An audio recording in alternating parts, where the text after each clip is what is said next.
May your day, and honestly this entire week ahead, be abundantly blessed with, peace, clarity, and an uplifting spirit in whatever you are doing right now. Oh, absolutely. And I really mean that. I hope you hold on to that sense of peace because the ancient text we are diving into today is steeped in a really chaotic, visceral world. Yeah, that is putting it mildly. Right. I mean, we are talking about desert goat demons, uncompromising survival laws, and the overwhelming sacred power of blood. It is, it's quite the shift in gears, for sure. But it is an incredibly rich landscape to explore once you get beneath the surface. Okay, let's unpack this. Our mission for this deep dive is to synthesize study notes from the Holman Study Bible and the NAA. The New American Standard Study Bible. Exactly. And we're focusing specifically on Leviticus chapter 17 today. Yes, chapter 17. Now, for a modern reader, looking at an ancient text detailing, the regulations for animal sacrifices, it can feel incredibly dense. Or just, well, entirely foreign. Oh, it's often the exact point where someone trying to read through historical texts just hits a brick wall and gives up. Yeah, I've been there. Right. Because the lists of rules, they just feel mechanical if you don't understand the worldview they are actually addressing. Right. It can read like an ancient butcher's manual or something. Yeah, literally. But the goal today is to look at the why behind the what.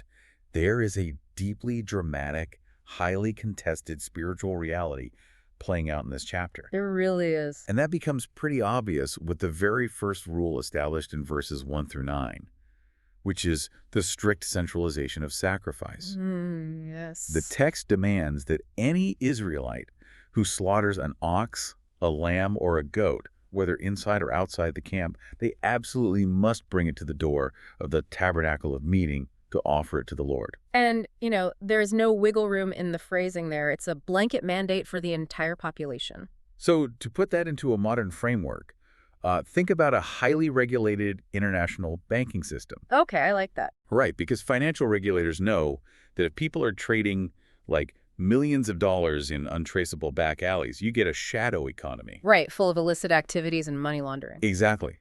To prevent that, they demand all major transactions go through a central clearinghouse. It has to be validated, recorded, and monitored centrally. Yeah.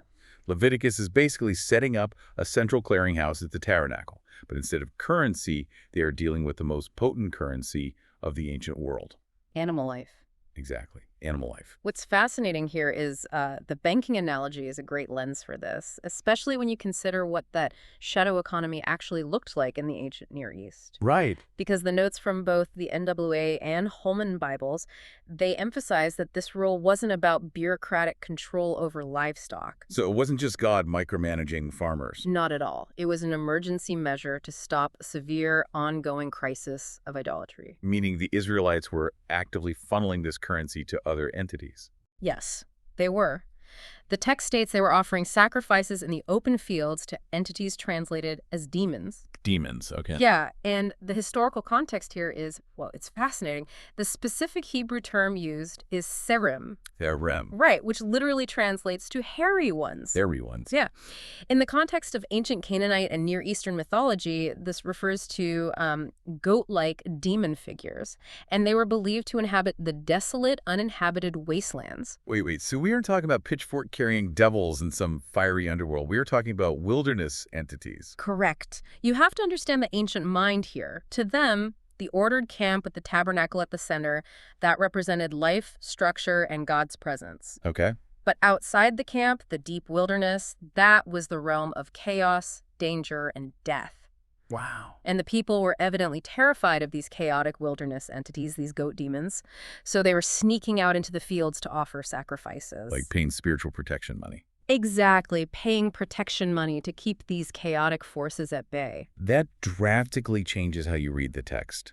It's not just people being disobedient for the sake of it or just being lazy. No, not at all. They are hedging their bets. I mean, they have God in the center of the camp, but they are terrified of the harsh wilderness. So they are trying to appease the goat demons out in the fields just in case. Exactly, which is why the text addresses this using the metaphor of prostitution. Prostitution. Yes. The Holman notes highlight this specific language. You see, in the ancient world, a covenant with a deity wasn't viewed as a mere business contract. It was legally and structurally understood as a marriage. Oh, I see. So sneaking out to the fields to offer a goat to a wilderness demon isn't like a victimless procedural error. No, it is treason.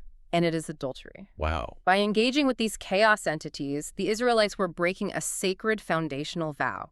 Therefore, the mandate to bring every single sacrifice to the tabernacle was a hardline physical mechanism to force the community to sever those ties. Right, because if every sacrifice is done in the light of day, under the supervision of the priesthood, the idolatrous shadow economy collapses. It completely collapses, yes. Okay, the reasoning makes total sense. Yeah.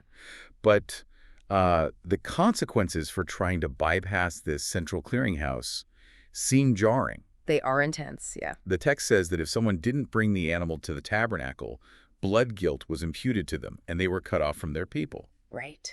I mean, being completely eliminated from your community seems like a massive overreaction just for having a private barbecue. Does this mean they couldn't just hunt for food? Well, it's a crucial distinction to make, and the original language really clears up that confusion. Okay. The Holman notes point out that the Hebrew term used for slaughter in these opening verses is a highly technical term. Okay, technical how? It refers exclusively to sacrificial slaughter. It doesn't apply to hunting wild game or, just butchering an animal purely for dinner. Oh, okay, that changes the gravity of the offense entirely. We aren't talking about a guy just trying to feed his family on a Tuesday who forgets to file the proper paperwork. Not at all. We are talking about someone intentionally performing a religious rite. They are giving away the sacred currency of life outside of the prescribed boundaries. And when the text says they will be cut off or extirpated, we have to understand what that meant anciently. In a tribal, nomadic society, being severed from your community was often a death sentence in itself. Because you're out in the wilderness. Exactly. Yeah. You lose your social safety net, your identity, and your protection. And in extreme cases, this penalty also implied literal execution. So you mentioned the term blood guilt was imputed to the offender. That feels like a very specific legal charge. It is. In biblical law, blood guilt is the status of a murderer. A murderer, really? Yeah. By taking the life of an animal and turning it into an unauthorized, illicit sacrifice to a chaos entity, the text says the person has literally shed blood. They haven't just killed an animal, they have committed a moral crime equivalent to murder, polluting the holiness of the entire community. It seems like we keep circling back to this intense focus on the substance of blood itself. Like, is the defining feature of the crime, the sacrifice, and the guilt. Absolutely. How did the ancient Israelites actually conceptualize blood? Because clearly it means something far more expansive than just biology to them. Well, the Holman Study Bible actually includes a dedicated word study on the Hebrew word for blood, which is dam. Damn. Yes, it is an incredibly versatile ancient Semitic word. Let's dig into that because, the way a culture uses its language tells you everything about their worldview. Definitely. The word dam is unique because it carries the exact same meaning, whether it is written in the singular or the plural. Oh, interesting. Yeah, and at its core, it represents life. But depending entirely on the context of the sentence, it can also denote violent death. Life and death in the same word. Exactly. For instance, the notes point out that if a text refers to a man of blood, it doesn't mean a lively, healthy person. It means a murderer. Wow. I find it fascinating how a single word holds both the concept of vitality and the tragic loss of it. It is very poetic in a dark way. Here's where it gets really interesting to me, thinking about modern parallels. Consider how we use the word heart in modern English. Okay, yeah. On a purely anatomical level, your heart is just a muscle pumping fluid through your body. But conceptually, we've loaded that physical organ with immense invisible weight. We really have. We say, my heart is broken, or she has a good heart. We use a physical object to describe human emotion, character, and love. It sounds like the ancient Hebrews were doing something very similar with dam. That is a highly accurate parallel. They merged the physical reality with the metaphysical truth. Right. But they took it even further than a poetic metaphor. In Leviticus 17, the text makes a definitive biological spiritual claim. It states clearly that the soul, or the life of the flesh, is in the blood. The soul is in the blood. Yes. They didn't possess modern medical knowledge of circulatory systems or cellular oxygenation. To them, the animating force given by the Creator literally resided in that red fluid. So when the fluid leaves the body, the life leaves the body. Precisely. So to hold the blood of an animal is to physically hold the sacred animating essence of that creature's life. Yes. And because blood equals life, the text pivots to lay down incredibly strict rules about consuming it. which really forms the theological core of this entire chapter. Okay, so what are the rules? Moving into verses 10 through 14, God declares that anyone who eats blood will have his face turned against them. Oh, man, I want to pause on that phrase, have my face turned against them. That isn't just God being mildly disappointed. No, no, it is a terrifying Hebrew idiom. Right. In their culture, for a ruler or deity to turn their face toward you meant favor, blessing, and life. For God to set his face against you meant absolute terrifying rejection. Like being entirely cut off. Exactly. It is the severing of the relationship and facing divine opposition. But the text doesn't just issue a terrifying threat. It provides the why behind the prohibition. Right. It says that God has given the blood on the altar to make atonement for their souls. Yes. So what does this all mean for the everyday person? Why is God giving it back to them on the altar? This brings us to the concept of substitutionary atonement, which the NOBA and Holman notes unpack in great detail. Okay, break that down for us. Think about the scales of justice in their worldview. Sin, whether it's an intentional rebellion or accidental pollution, it introduces death and separation into the community. It unbalances the scales. Right. It unbalances the scales. And to rebalance that justice, a life is required. The penalty for breaking the covenant of life is death. But God doesn't demand the human offender be the one to die. And that is the pivotal moment of grace in the text. Oh. The NABO notes highlight a very specific phrase where God says, regarding the blood, I have given it to you. I have given it to you. Yes. This isn't a human invention where people thought, maybe if we kill a goat, God will calm down. Right, right. It is a mechanism initiated and granted by God himself. Because the life of the flesh is in the blood, the life of the animal is permitted to serve as a substitute for the life of the human. So the animal takes their place. Exactly. The animal's life is surrendered on the altar, settling the debt of justice, so the human can walk away free and restored. That entirely flips the script on how modern people often view ancient sacrifices. It really does. We tend to view it as, primitive appeasement, like trying to feed a hungry, angry God. But this text is framing it as God providing a rescue mechanism. Yes. The blood isn't magical. It's the designated instrument of God's mercy. And that explains the severity of the prohibition against eating it. If blood is the exclusive holy instrument designated by the Creator for the rescue of human souls, taking that blood and cooking it into your dinner is a profound desecration. Oh, wow. Yeah. It takes the most sacred object in their universe and reduces it to a mundane snack. It's taking the instrument of your own salvation and treating it with contempt. Ex- And it's worth noting here, just purely objectively based on the source texts we are reviewing, that the Holman Study Bible draws a massive direct line from this ancient wilderness system to the New Testament. Oh, it makes a huge connection. Yeah, the notes explain that Leviticus 17 provides the essential theological architecture for early Christianity. They point out that when the New Testament writers talk about Jesus' blood providing atonement for the sins of humanity, they're using the exact framework established right here. The exact same logic. Right. We're just reporting what the commentary highlights. But it is compelling to see how an ancient rule about an altar in the desert becomes the foundational concept for a religion billions of people follow thousands of years later. The continuity of the concept is striking, honestly.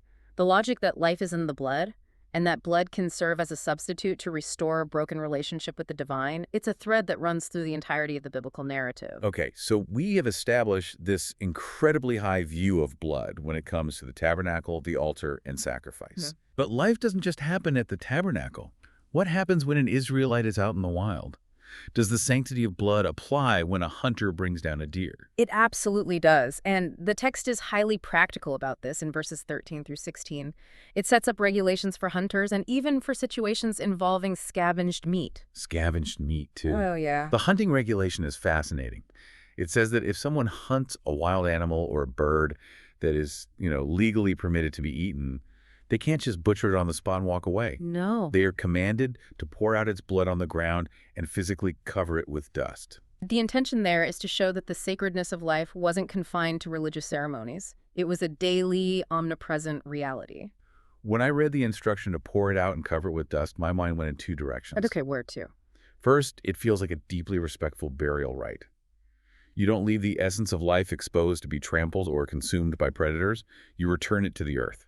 I love that. Yeah. And second, it reminds me of modern biohazard protocols. Oh, that's an interesting way to look at it. Like, if you are handling a highly potent volatile substance, there is a strict procedure to neutralize the site and restore environmental balance. You don't mess around with hazardous materials. And in their worldview, life force was the most potent material on Earth. If we connect this to the bigger picture, the biohazard analogy works really well Yeah. because it emphasizes the danger of mishandling something that belongs to a different domain. Right.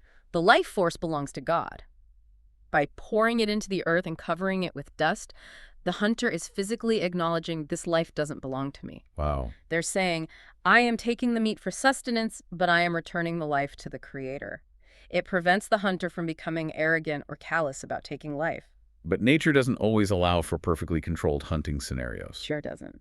The text also brings up what happens if an Israelite eats an animal that died naturally. Or maybe they found something that had been torn apart by a predator like a lion or a bear. Right.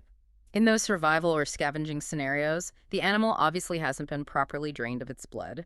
Nature doesn't follow ritual butchering laws. So if someone is desperate or just pragmatic and they eat that scavenged meat, they are ingesting the blood by default. What is the protocol there? The text dictates that the person must wash their clothes, bathe in water, and remain ceremonially unclean until the evening. Really? Yeah. Even in accidental situations or moments of extreme hunger where someone feels forced to eat what they find, the sanctity of life cannot be casually dismissed. They don't get a pass just because they didn't kill the animal themselves. No, because by consuming the meat with the blood still in it, they have ingested the life force that belongs solely to God. They have absorbed something that wasn't theirs to take. Wow. The ritual of washing and waiting until evening forces them to pause, step outside of normal camp life, and physically acknowledge the boundary they crossed. The psychological weight of this entire system is staggering. It really is. I mean, every single time they ate meat, every time they hunted, every time they saw an altar, they were forced into a visual, visceral reminder of the weight of life. They couldn't detach themselves from the reality that something had to die for them to live. It wove a profound reverence for biology and spirituality into the daily rhythm of their lives. It made it impossible to be a passive consumer. Which gives us the perfect lens to summarize everything we've explored today from the Holman and NAA study notes. Absolutely. What looks on the surface like an archaic, dusty list of livestock regulations is actually an aggressive, life-affirming framework. It truly is. Leviticus 17 was engineered to maintain a radical respect for life, to cut off the terrifying, chaotic pull of wilderness goat demons, and to teach a community the heavy, gracious mechanics of atonement. And you know, the enduring value of exploring texts like this is that they act as a mirror for our own culture. We operate with very different mechanics today, but the underlying questions remain relevant. Absolutely. And that is where I want to leave you with a final thought to mull over as you navigate the rest of your week. In our modern world, we are incredibly insulated from the processes that keep us alive. We buy our food neatly packaged. We flip a switch for energy. We turn a tap for water. We rarely have to confront the origins of our sustenance or the cost of it. It's all hidden from us. Yeah. If we were to adopt even a fraction of the ancient mindset we study today, what would it look like for you to start viewing the resources that sustain your life, not as an automatic assumed consumer right, but as a borrowed sacred gift? Oh, that's powerful. How might that simple shift in perspective change the way you interact with the world around you today? It is a question that requires real reflection. Well, thank you for joining us for this deep dive into Leviticus 17. We hope it provided some genuine clarity and a few unexpected insights. As we sign off, we want to say that God blesses all the listeners. God blesses all the listeners. Take care of yourselves, and we will catch you on the next deep dive.